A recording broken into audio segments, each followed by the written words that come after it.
بالله من الشيطان الرجيم بسم الله الرحمن الرحيم يا أيها الذين آمنوا ما لكم إذا قيل لكم انفروا في سبيل الله اثاقلتم إلى الأرض أرضيتم بالحياة الدنيا من الآخرة فما متاع الحیات الدنیا فی الآخرۃ الا قلیل۔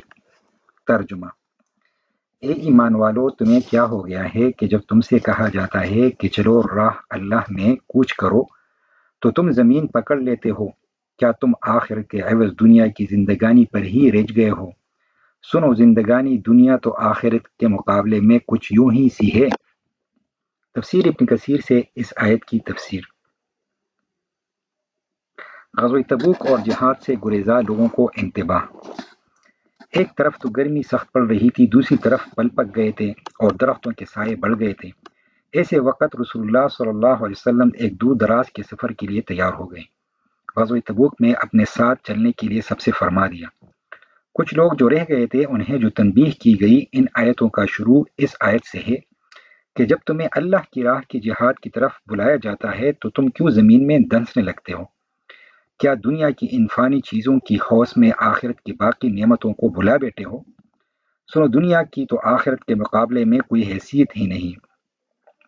حضور صلی اللہ علیہ وآلہ وسلم نے اپنے کلمے کی انگلی کی طرف اشارہ کر کے فرمایا، اس انگلی کو کوئی سمندر میں ڈبو کر نکالے، اس پر جتنا پانی سمندر کے مقابلے میں ہے اتنا ہی مقابلہ دنیا اور آخرت سے ہے۔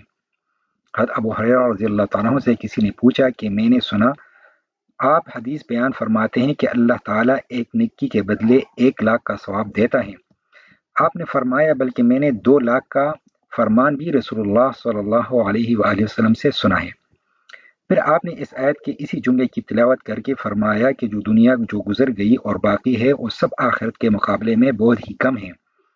مروی ہے کہ عبدالعزیز بن مروان نے اپنے انتقال کے وقت اپنا کفن منگوایا، اسے دیکھ کر فرمایا بس میرا تو دنیا میں حصہ تھا، میں اتنی دنیا لے کر جا رہا ہوں۔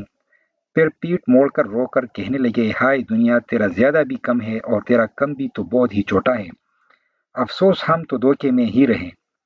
پھر ترک جہاد پر اللہ تعالیٰ ڈانٹتا ہے کہ سخت دردناک عذاب ہوں گے۔ ایک قبیلے کو حضور صلی اللہ علیہ وسلم نے جہاد کے لیے بلوایا اور وہ نہ اٹھے، اللہ تعالیٰ نے ان سے بارش روک لی۔ پھر فرماتا ہے کہ اپنے دل میں اترانا مت کہ ہم رسول اللہ صلی اللہ علیہ وسلم کے مددگار ہیں، اگر تم درست نہ رہے تو اللہ تعالیٰ تمہیں برباد کر کے اپنے رسول صلی اللہ علیہ وسلم کا جو دوسرے لوگوں کو مددگار کر دے گا جو تم جیسے نہ ہوں گے۔ تم اللہ کا کچھ نہیں بگاڑ سکتے، یہ نہیں کہ تم نہ جاؤ تو مجاہدین جہاد نہیں نہ کر سکیں۔ اللہ تعالیٰ ہر چیز پر قدرت رکھتا ہے اور تمہارے بغیر بھی اپنے دشمنوں پر اپنے غلاموں کو غالب کر سکتا ہے۔ کہا گیا ہے کہ یہ آیت انفروا خفافا وثقالا اور آیت ما كان لأهل المدینة ومن حولهم من الاعراب ان يتخلفوا عن رسول اللہ، یہ سب آیت وما كان المؤمنون لينفروا كافة سے منسوخ ہیں، لیکن امام جریر رحمۃ اللہ علیہ اس کی تردید کرتے ہیں اور فرماتے ہیں کہ یہ منسوخ نہیں بلکہ ان آیتوں کا مطلب یہ ہے کہ جنہیں رسول اللہ صلی اللہ علیہ وسلم جہاد کے لیے نکلنے کو فرمائے وہ فرمان سنتے ہی اٹھ کھڑے ہو جائیں۔ فی الواقعہ یہ توجیہ بہت عمدہ ہے، واللہ اعلم۔ نبی کریم صلی اللہ علیہ وسلم کی احادیث۔ سہل بن سعد رضی اللہ عنہ کہتے ہیں کہ رسول اللہ صلی اللہ علیہ وسلم نے فرمایا،